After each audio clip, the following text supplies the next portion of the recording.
Welcome to Blackfoot, Idaho, and Blackfoot is the hub of eastern Idaho. I am Dan Cravens. I am the Republican County Chairman for Bingham County. We are very glad to have you here. We want to extend a special thanks, but first I want to introduce my co-moderator for this event and also a co-sponsor of this event from the Blackfoot Morning News, Joe Williams, the editor of the paper, and he will be assisting us tonight and asking the questions along with me as well. Also, I want to thank the We the People youth from the Blackfoot High School government class for their assistance. We're very proud of them, and they have helped submit some of the questions that will be asked tonight, and we appreciate their help in the preparations for this event. They're great young people, and they do our community proud. Also, our thanks to East Idaho News, who is recording this, and the video for this will be available on their website, which is a great public service. So, opening statements. Did we determine who was making an opening statement? Okay.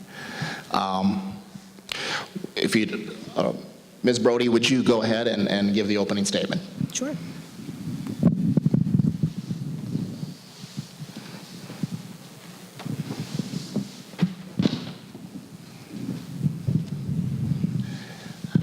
You will have 2 minutes, and all responses from the candidates will be 2 minutes unless stated otherwise from the moderators. 2 minutes. Thank you. I made the decision to run for the Idaho Supreme Court because I love the law, and I love what it does for people. I've spent the last 20 years of my career working for people. I represent farmers, ranchers, small businesses, our local hospital. I live with my family, my husband and my 2 little boys, and my mom and dad in Rupert. I represent Glens Ferry Health Clinic, health clinics in Bruno and in Mountain Home. It's that connection to the people that I think is absolutely critical for the Idaho Supreme Court. I have great respect for the men who serve on our court, but you know, they've been there a long time. And it's important that our judges be connected to the people that they're making decisions for. And that connection is what I bring to the bench. The other reason I decided to run for the Idaho Supreme Court is, frankly, my rural perspective. From the beginning of this race, I've been the only candidate from outside the Treasure Valley. People don't realize that the Idaho Supreme Court is not only a decision maker on issues of law, but we also manage the court system from the top of the state to the bottom. They make the rules, and the rest of us live with them. And I want to make sure that places like Rupert and Burley and Blackfoot have real representation on the courts and in the management decisions that are made. Our forefathers gave us the right to vote for our Supreme Court justices. They were looking for our justices to be accountable and connected to the people. My view from the trench, working for people, is what makes my candidacy unique and is the reason that I'm seeking this position. Thank you. Senator McKenzie. Great, thank you. And I want to thank all the students that made it here tonight. In the Senate, we always enjoy the bright pages that come to us from all over the state. And it's good to see students here in Blackfoot that are going to be the future of their communities in this state. I'm asking for your vote on the Supreme Court based on 4 things. Primarily my judicial philosophy, but also my academic background, my broad work experience, and then my public service. I say primarily my judicial philosophy because going forward, that is going to be what affects the people of Idaho the most. I carry with me wherever I go this copy of our Constitution, which was on my Senate desk for years, and the prior version was on it before that. But it reminds me that our laws are based on the Constitution. And the statutes that the legislature pass have to fit within the framework of the Constitution. And it's the job of the judiciary to apply constitutional laws and the Constitution as they're written. I believe that's the fundamental purpose of a justice, and that's what they do, and that respects the separation of power between the branches, which protects our individual liberty. I went to college here in Idaho. I graduated from NNU. I had a double major of physics and history, but what I'm most proud of is that I graduated without debt. I took a year off after 2 years, worked hard, saved my money, and didn't take out any loans. From there, I got a scholarship to go to Georgetown University, got my law degree there. I was in the top 10% of my class. And from there, I worked for a large firm in Washington, D.C. before coming back and being a prosecutor on behalf of the state of Idaho. I have experience representing the state and representing individuals charged with crimes, and I've spent hours in our specialty courts. Senator, your time is up. Oh, thank you. All right, this first question will be for Senator McKenzie. You've served in the Idaho State Senate and been an outspoken supporter of several issues which may come before the Idaho Supreme Court. Do you feel your advocacy of several different causes will affect your ability to serve on the bench? Well, thank you for that question. There are a number of justices, both at the U.S. Supreme Court and in Idaho, that have a background in the legislature or in politics. In fact, 31 of our U.S. Supreme Court justices had served in Congress, and our own Jim Jones, who is retiring from the seat that we're running for, was our elected Attorney General. I think it's a positive background. If you read Randy Staples' recent article, he says, the idea which seems to have spread widely that McKenzie's legislative background ought to be a black mark against him doesn't really work. As a resume point, it's more of a plus than a minus. As a legislator, you have to build consensus, you have to work with others, and you also understand the separation of powers because you've lived it. And so I think it's an asset on the court, and I'm glad to bring that to the bench. Robyn, you can respond to that. You have 2 minutes. 2 minutes. Do you want a response, or is it optional? It's optional. You can respond. You could use this as an opportunity to talk about maybe your background and your motivations for running for the Supreme Court. You bet. Serving in the legislature is an incredibly important role, but it's fundamentally different than what we do on the courts, and especially at the Supreme Court.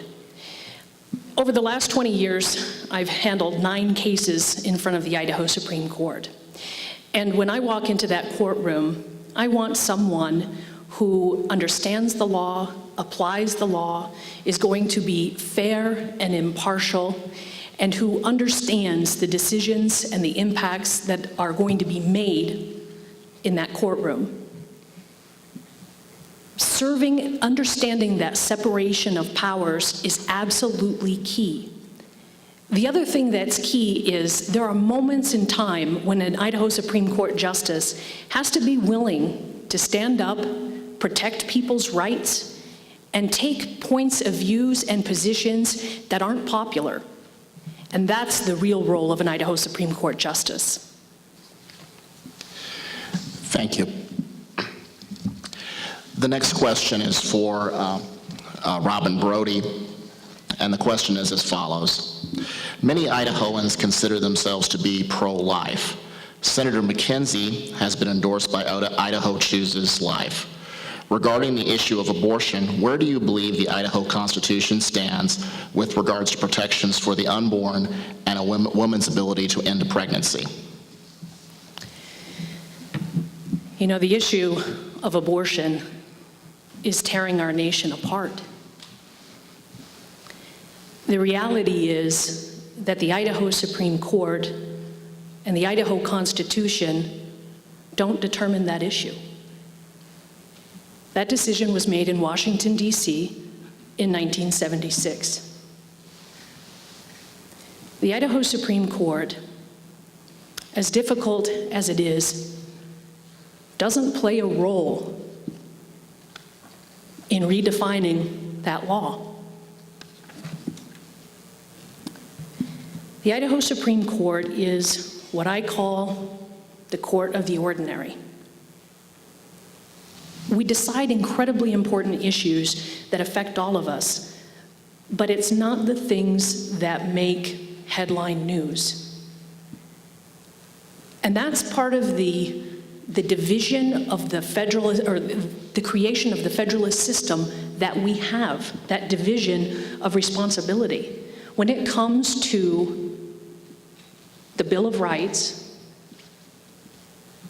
the U.S. Supreme Court has the final say, not the Idaho Supreme Court. As a Catholic mom, that's a tough issue to wrestle with, but it's the reality of the system that we have. I think I can play an incredibly important role in deciding the cases that come before the court that we are in charge of. The contract disputes, the property disputes, divorce disputes, issues over child support, those types of issues that the Idaho Supreme Court handles every day. That's what I've spent my career doing, and that's why I'm running for this job. Your time is up. Thank you. Senator McKenzie, would you care to address that issue and your endorsement by Idaho Chooses Life? Thank you, and I'm proud of my record in the legislature and the issues that I've worked on. But that question brings up an important issue that does apply to Idaho, and it's the judicial philosophy of the justices who serve on the court. The case that Mrs. Brody mentioned, the 1973 case, Roe versus Wade, was one that came up from the court under what's called substantive due process. From the 1960s on, there's been decisions of our U.S. Supreme Court which have added substantive rights to the Constitution beyond what is in the Bill of Rights. Things like birth control, abortion, sex acts, child rearing, and marriage, within the last 50 years or so have been found to be fundamental rights under the 14th Amendment of the U.S. Constitution. In opposition to that line of case law, Justice Scalia in particular has been one to say that you have to apply the Constitution as it's written, according to its terms, and if the people want to add additional rights to that, there's a process for them to do so under Article 5 of the Constitution. So I think the question itself relates to a very fundamental issue about how persons apply the Constitution. And I believe we should apply the text of the Constitution, and there's a way for the people to amend that, and they've done that a number of times, in fact, over 130 times in Idaho state history. Thank you. Another question, and this actually goes to Senator McKenzie. The Add the Words campaign has for the past few years picketed the Capitol seeking to create a protected class for those who identify as LGBT. What protections does the Idaho Constitution currently provide those individuals who are LGBT currently, in your opinion? So the Constitution provides them the same protections as everyone else. The Constitution doesn't change those rights based upon the sexual orientation. And so, as I was saying before, members of those community or any other community should come before the court and know that they'll be treated like anyone else. Thank you, Senator. Ms. Brody, would you like to address that? I agree 100%. Constitution applies the same way to every human being that walks in the courtroom, period. Thank you very much. As Shakespeare said, brevity's the soul of wit. All right, Robyn. Where do you feel the proper boundary lay between the power of the federal government and that of the state?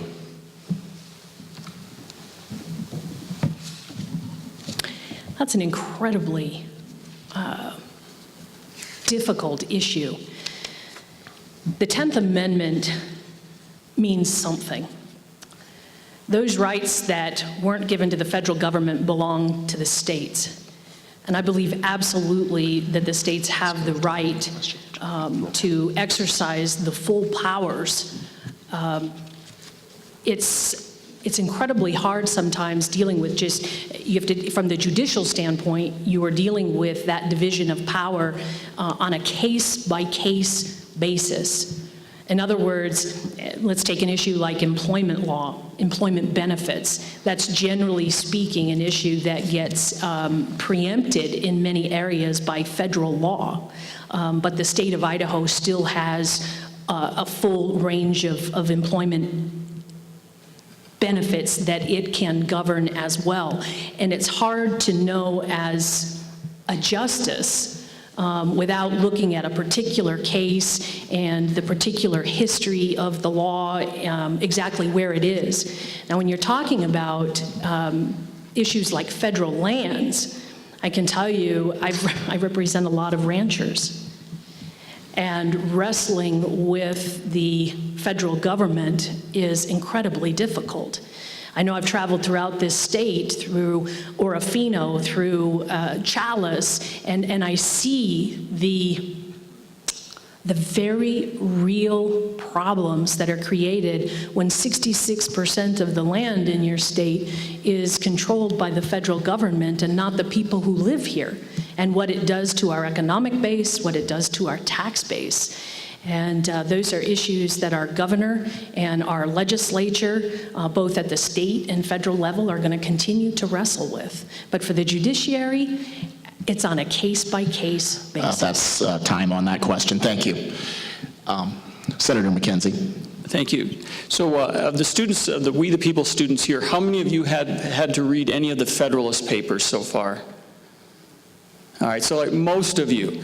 Well, when James Madison was one of the authors of that, and in the Federalist Papers 51, he said the greatest protection of the rights of the people was the double security of the separation of power between the three branches of the federal government and the separation of power between the federal government and the states.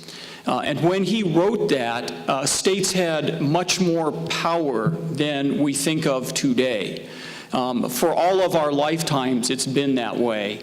Really dating back to the 1930s, the Commerce Clause decisions, which authorized the federal work programs, greatly expanded the power of the federal government until it is involved in every aspect of our lives, including recently the Supreme Court upheld the ability of Congress to force us to buy a health care product, to buy insurance, and to penalize us with a tax if we don't. And so the federal government has very extensive powers over the citizens and over the states.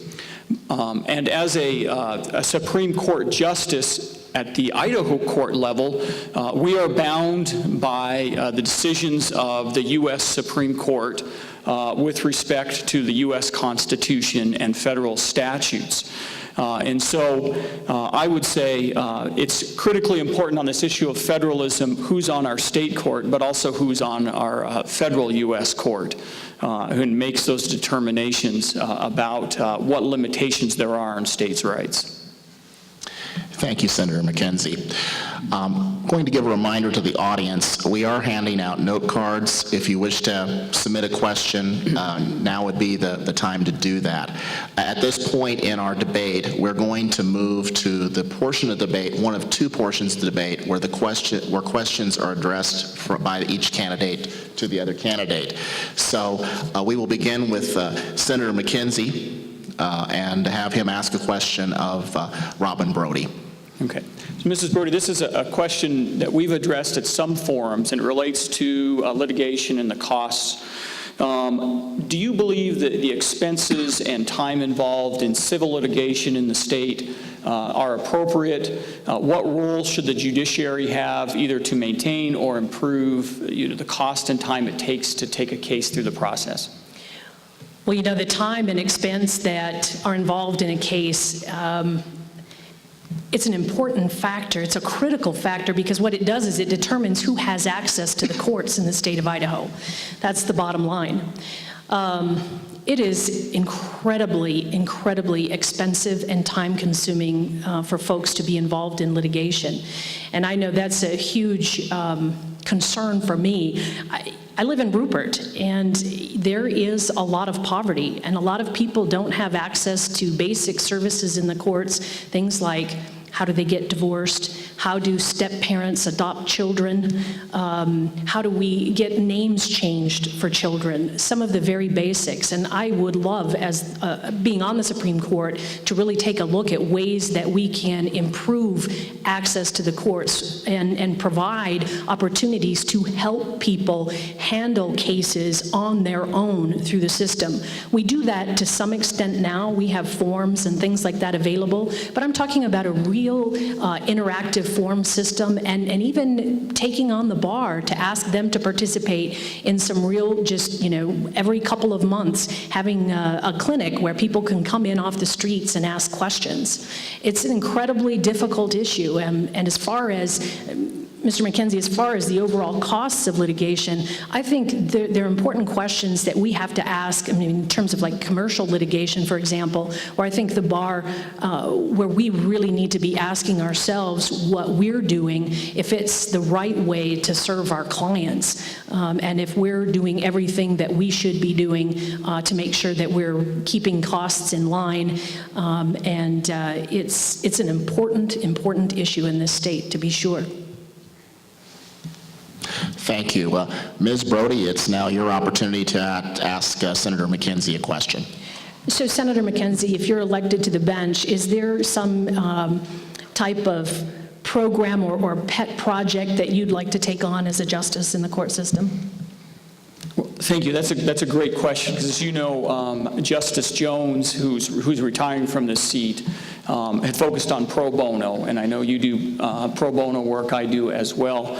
But really, the issue that I see from my experience is continuing to implement our specialty courts. The courts that deal with the veterans, people with mental health issues, things like that, as an alternative to incarceration, and then implementing the Justice Reinvestment Act, which I was one of the sponsors on in the legislature, but it's after we looked at our overall criminal justice system, we saw opportunities for us to take people out of prisons and, where appropriate, have community supervision.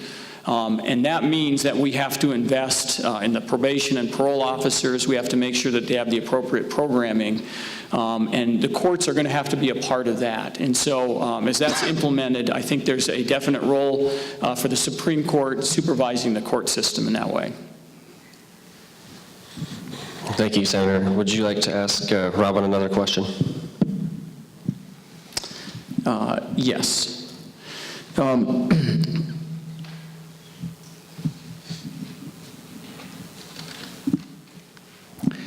We've talked a little bit about our state constitution versus the federal constitution. Article 1 of our state constitution is our Bill of Rights, which is not, the text isn't exactly like the federal courts. I wondered if you've had a chance to look at those and whether you think there's anywhere it expands a constitutional protection in a certain area beyond what you'd have in the federal court based upon the text that we have. Well, I think you see some real differences in terms of constitutional rights, usually in the criminal sector. In the Bill of Rights, we're talking now about the federal Bill of Rights, the laws against search and seizure, or unlawful search and seizure. I think you see greater protections given in the Idaho Constitution rather than the federal Constitution, at least through case law. In case law, what I'm talking about is decisions made by the Idaho Supreme Court. So this past summer, the Supreme Court of the United States issued a new decision on search and seizure laws that I think by most accounts surprised a lot of people and changed some of the boundaries under the federal Constitution for search and seizure. And it'll be very interesting to see what the Idaho Supreme Court does with that case and how they interpret it moving forward. I also think you see some significant differences in the Idaho's Constitution when it comes to condemnation proceedings. That's what I'm talking about, is when a governmental entity takes private property for public uses. And I think the language that is in the Idaho Constitution might provide some different safeguards than what the federal Constitution provides. Thank you, Ms. McKenzie, or Ms. Brody, I'm sorry. Ms. Brody, it's your opportunity to ask Senator McKenzie a question.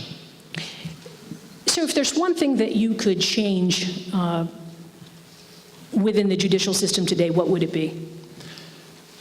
You know, it goes back to what you talked about earlier about the expense and length of litigation.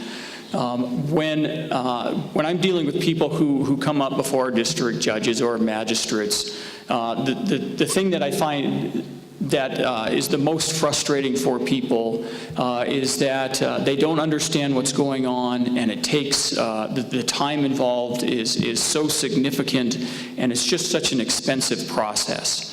One of the ways we're working as a judicial system to fix that is electronic filing, which cuts down on a lot of costs, and it can make the record much more accessible. But we do need to keep monitoring the caseloads of our trial judges to make sure that they're not getting overloaded. Some counties, they have very, very heavy burdens. We have to make sure that our public defense system is constitutional and robust enough to take care of everyone that comes before our courts on the criminal side.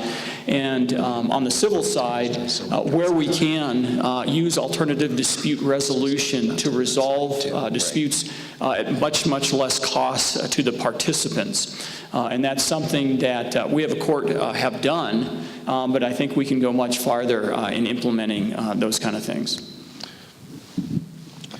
All right, Senator, would you like to ask Robyn one more question? Okay. This is one you've mentioned, and I'm really interested. You had an entry at the Eastern Idaho State Fair in the Demolition Derby, which you've told us about, but you never told us how it did. So I want to know.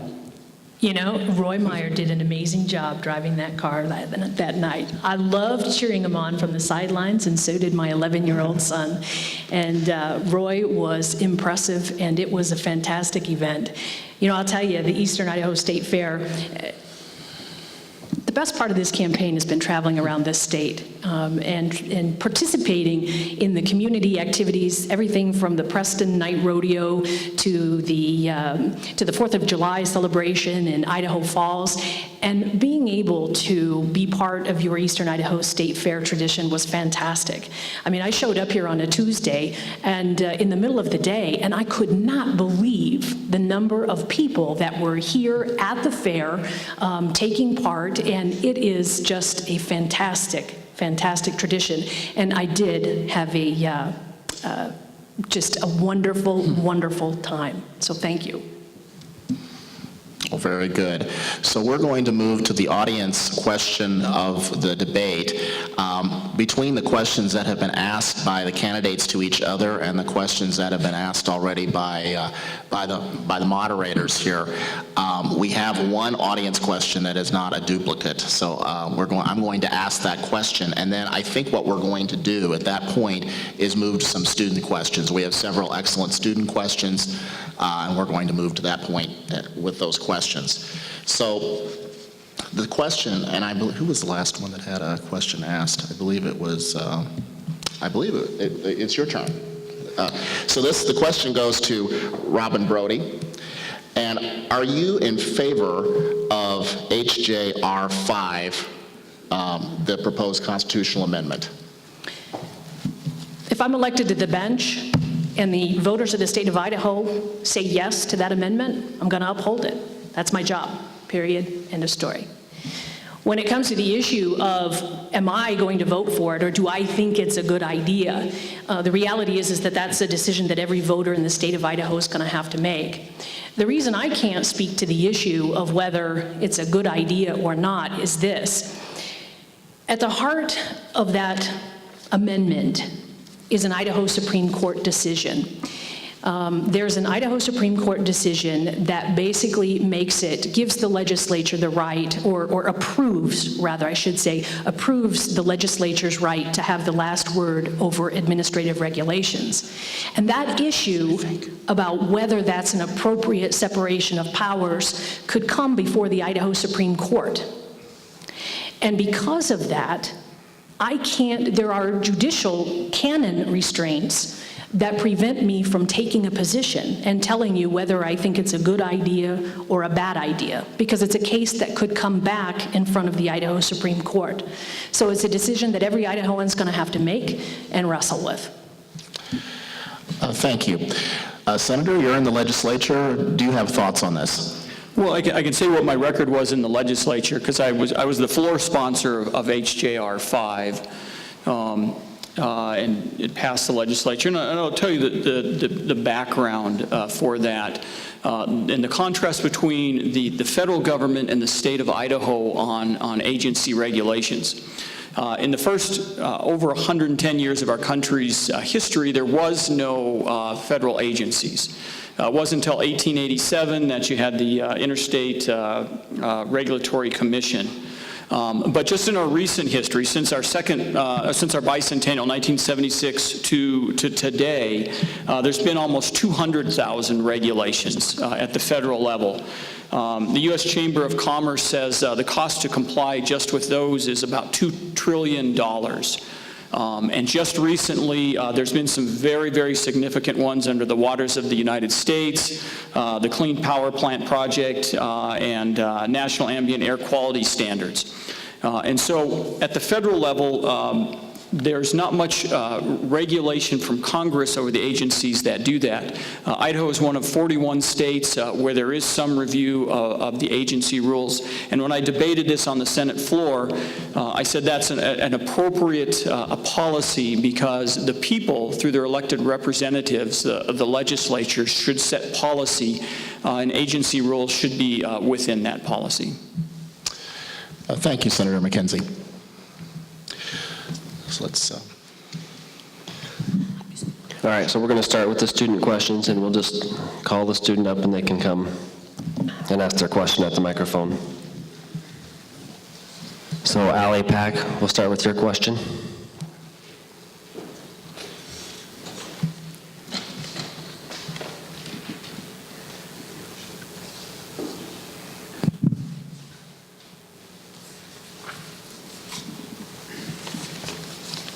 All right, thank you. Do judges in the courts have an obligation to improve understanding of the courts, especially for the youth? And if yes, how would you carry out that obligation? This is directed to either candidate.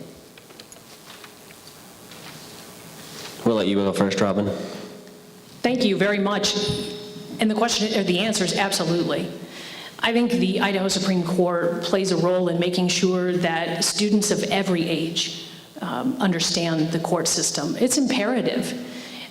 This afternoon, I was learning about an educational program for senior citizens over in Pocatello, where some immigration attorneys came in and were talking about the immigration laws in the United States and help clarifying some of the myths that are out there about the immigration system.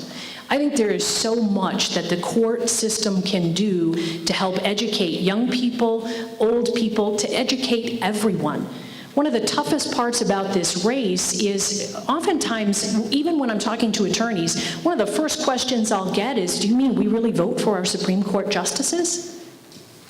And that's a tough place to start whenever you've got an important decision to make on the ballot, when you're starting at ground zero in terms of civics. Now, we the people students, you have an incredible gift, and she's right here in the front row. And she shares her knowledge every day with you and is molding your experiences in the classroom. And I wish that that all students in Idaho had a Holly Karcher, because it is amazing the gift that she gives. And I think the Idaho Supreme Court, I think we need to be out there in every classroom. Since this process got started, this race, I've been in classrooms in Lewiston, Boise, Rupert, And I'll tell you what, I've got two little boys, they're 9 and 11, and I want to make sure that they and all of their classmates and everybody else in our community knows exactly what our civil justice system is, knows exactly what our criminal justice system is, and understands our system of government in this state. Senator McKenzie, you would like to answer that as well? Yes, I think judges, justices have a role in educating students about government. Most students are not as engaged as the students here, this is really the cream of the crop. But all students really need to have an understanding of the courts. And I think that really starts with the education philosophy we have as a state. When we require students to take government, what we require as part of that, I think is the fundamental issue there. And the role that the courts can have with that is consulting with those policymakers, because the justices and the judges are the ones who are intimately familiar with the judiciary and helping set the parameters of what we should be teaching our students as they go forward. Thank you, Senator McKenzie. The next question is from Caitlin Trejo. Caitlin, if you could come to the mic.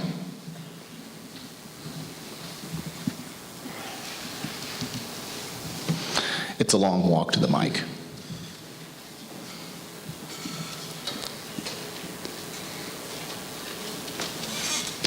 Actually, the students who have questions they've submitted may want to sit a little closer to the front, if they would.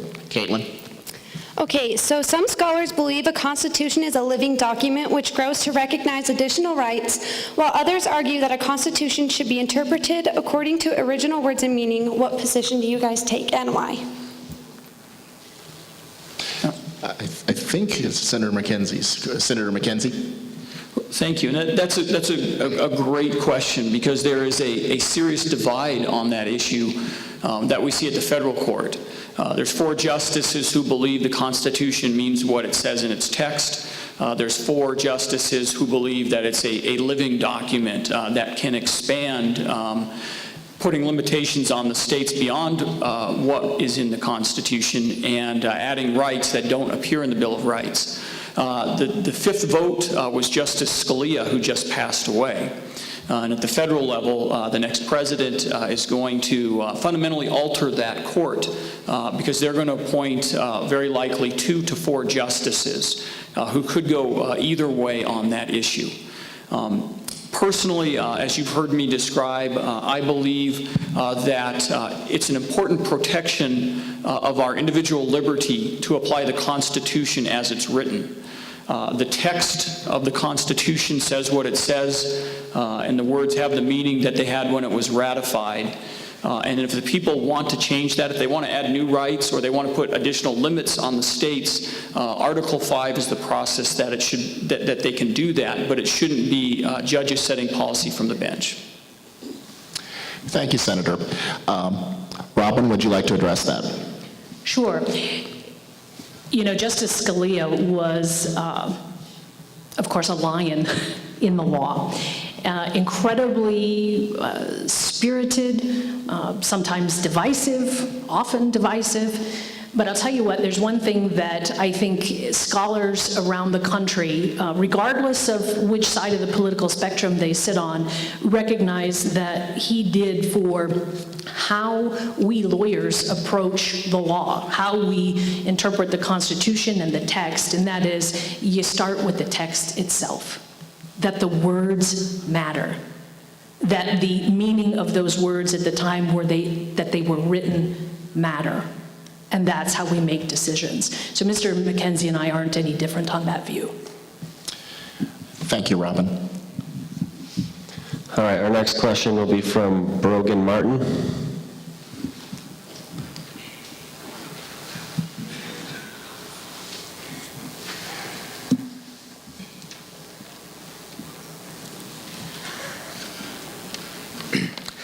Thank you guys for being here tonight. I would like to each candidate to respond to this question. What does intellectual courage mean to you, and can you make tough decisions based on the rule of law rather than popular opinion or vote? I believe that question goes to Ms. Brody first. You know, that's what being part of the judiciary is all about. Our Constitution and our system of government is supposed to prevent the tyranny of the majority and also the tyranny of the minority. And the justices in our court system play a key role in that decision-making process. There are moments in time when a justice has to be brave. When a justice has to make a decision that is countercultural, when they have to make a decision that is politically unfavorable, they have to be willing to put the law at the center of the decision. It's difficult because you can't make decisions based on the result that you want in the courtroom. You've got to make decisions based on the law, even when you don't like the result. That's what intellectual courage is all about. It's using our God-given intellect to understand the principles of law that have founded our state and our country and to apply them systematically and reasonably and consistently to everyone who walks in the courtroom, even if it means, because in this system right here, this election system, it means that you just might lose your job. That's what it means to have intellectual courage. Thank you. Senator McKenzie. Thank you. That question really gets down to that issue of the rule of law and the role of the courts versus the legislature and the power of the people. The people are protected when justices have the courage to follow the law and Constitution even when they don't want to. And there's an example of that. I was just looking at this quote from Justice Scalia, and the case had to do with the death penalty. It was one of those 5-4 decisions, and it was a 2005 case. And Justice Scalia wrote, and the question for him was, who decides this issue? Who decides this issue of the death penalty, which had been in place at the time of the original Constitution, implemented by the states for centuries, and the issue for him was whether it was the legislatures or the court. And his quote is, "By what conceivable warrant can 9 lawyers, presumed to be the authoritative conscience of the nation? The reason for the insistence on legislative primacy is obvious and fundamental. In a democratic society, legislatures, not courts, are constituted to respond to the will and consequently the moral values of the people." And I believe that courage that you asked about is a fundamental protection of that will of the people. Thank you, Senator. Is that my question? So the next question, and this goes to, starts back with Senator McKenzie, is from Emma Nelson. And it's the question regarding obstacles to the rule of law and justice. So Emma, if you could come to the microphone.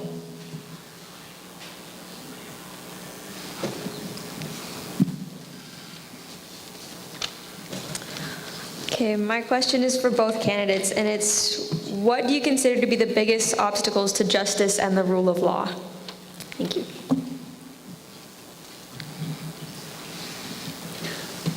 Thank you for that question. That's an important question because as the justices oversee our court system, both implementing that rule of law and justice are fundamental. And not just that, but the perception of justice, that people feel like the courts are fair. The biggest risks that I see to that are the cost of litigation, the cost of taking a case through. If you're a small business owner and you're paying for the process, it can be very daunting. And the other part is is that there's just a perception that our courts are fair to everyone. And that comes from judges at the trial level in particular that are respectful to people, that the process is explained, and that they don't have caseloads that are so high that they're not able to adequately respond to cases and timely deal with those. And so as a justice overseeing that system, that's one of our most important tasks, is just to make sure that our judges are not being overwhelmed, that the system is not being overwhelmed by the number of cases, and that the protections are there for the people, such as the appropriate public defense system. Thank you, Senator. Ms. Brody, would you care to respond? By far the biggest impediment to justice is not having access to the legal system. That's the bottom line. And unfortunately, in the way that our system works, most of the time it comes down to money. It comes down to money and education. It was interesting, Mr. McKenzie and I were interviewed for an article about pro bono work, and one of the reporters asked the question of, well, are lawyers doing enough? What my response to her was, I think if every lawyer in this state did nothing but pro bono work, I'm still not sure that we would satisfy all of the needs that people have. In communities like Rupert, you're talking about things like people who can't file unemployment claims because they have marginal literacy, or they don't have access to the internet, or they just don't have some of the very, very basics that some of us take for granted. And it's an incredibly difficult issue to tackle, and there's not an easy answer. Thank you. All right, our next question is going to be from Emily Harris.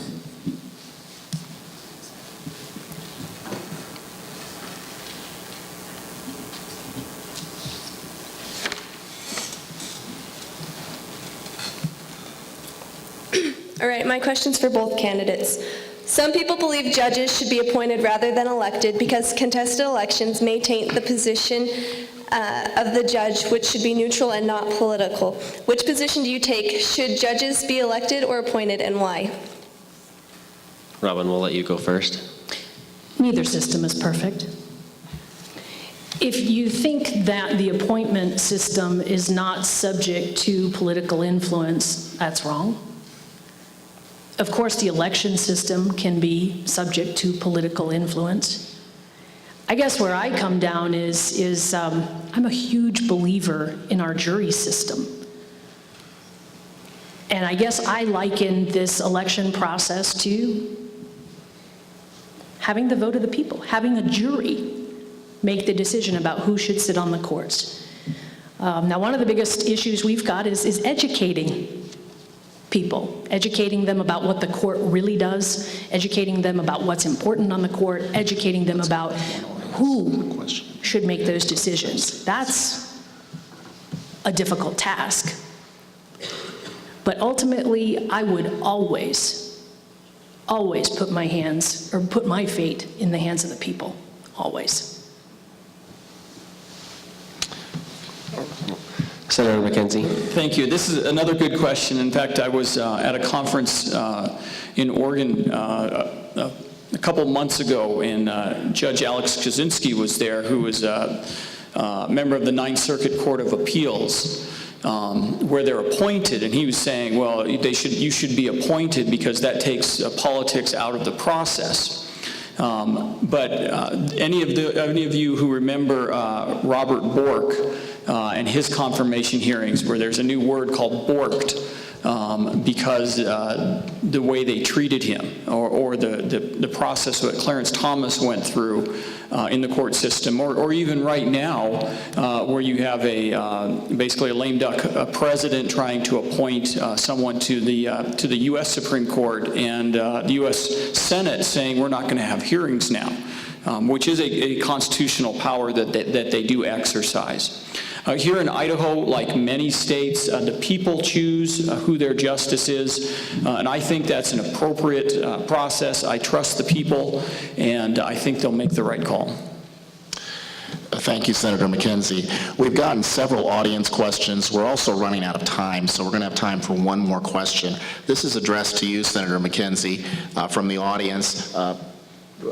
Ms. Brody, you'll have an opportunity to respond to this as well and comment. I'll read this as written. Senator McKenzie, you seem to be against judicial activism, yet doesn't the exclusionary rule set forth in Mapp versus Ohio and Miranda versus Arizona represent judicial activism? So the case law that they're talking about, the exclusionary rule in criminal cases, where if the police don't follow, if police violate constitutional rights in a search or a seizure, then evidence can be excluded from a court proceeding. So that's what the exclusionary rule means. That was a case from the 1960s where the court had to protect a constitutional right, and the way they did that was through the exclusionary rule. And I've debated this both in law school and since with attorneys and back then students who deal with criminal law, who are prosecutors like I was or who have defended others. And the issue was, if you're going to protect that constitutional right, if you're going to protect each one of us from an unconstitutional search, how do you do it? What's the mechanism to do that? Do you fine the officers? Do you have a criminal penalty? What is it? And the court got it right because they addressed the fundamental issue, which is the search for evidence has to be tempered by the Constitution, and so they chose that way to do it. So they weren't expanding a right. It's a fundamental right in the Fourth Amendment that's been there since the Bill of Rights was passed. They just found a way to implement that that has been very effective in ensuring that we do comply with the Constitution. Thank you, Senator. Ms. Brody? I don't have anything to add. Thank you. Very good. All right. Well, we're going to move now to closing statements. Robyn, Brody had the opening statement, the first one, so we will have Senator McKenzie give the first closing statement. Thank you. You have 2 minutes. Thank you. And when I asked Mrs. Brody the question about the entry in the demolition derby, it wasn't being flippant. It was a question about the process and the chance that we have had to see Idaho as we go through this. I've traveled to counties all across this great state, and I'm proud to be an Idahoan. One of the things I remember most about this process, and an example of what Idahoans are like, I was in Homedale at the fair, and inside they just started the rodeo, and they were in the enclosed rodeo, and they started doing the national anthem. And you could barely hear it from where I was standing out in the food court with other people. But as people heard it, everyone stopped what they were doing. They turned towards where that song was coming from and put their hand over their heart. And soon everyone on the food court had stopped and was faced to the flag in reverence for that song and the country. That's what Idaho is like. That's what Idahoans stand for. And I believe, as I am asking for your vote to be on the state Supreme Court, that I share that value, that interest in protecting religious personal liberties for every person according to the terms of the Constitution, and the way that's done is simply by applying the Constitution according to its terms and letting the people set policy through their elected legislatures or through the amending process. Excuse me. Thank you, Senator. Ms. Brody.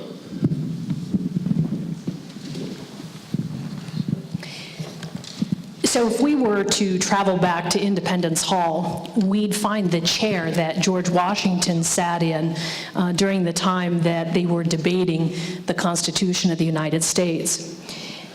At the end of the debates, when all was concluded, Benjamin Franklin said, I sat here looking at that chair, and on the back of it there was half of a sun. And he said, I didn't know whether the sun was rising or setting. But after this, I know that the sun is rising on our nation. I know that the sun is rising on our nation and on the state of Idaho because of events like this, because of teachers who care and who spend their lifetime working with students.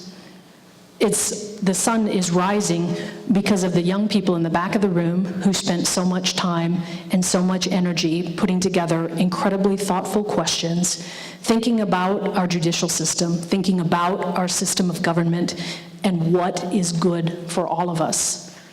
That's incredible. To the students, I say, my hat is off to you.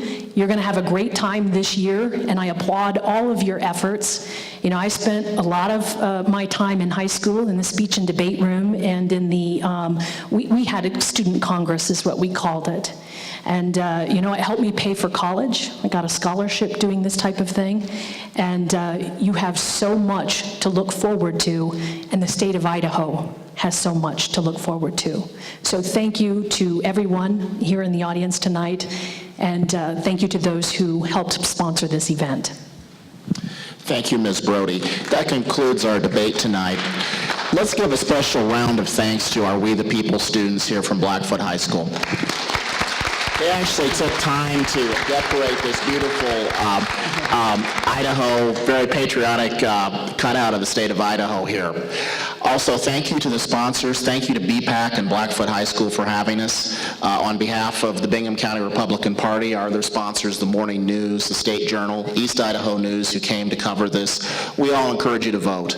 And on November 8th, and you can vote early at the courthouse as well, throughout the courthouses throughout eastern Idaho. Thank you. Thank you to our candidates. Let's give them a round of applause. And good night.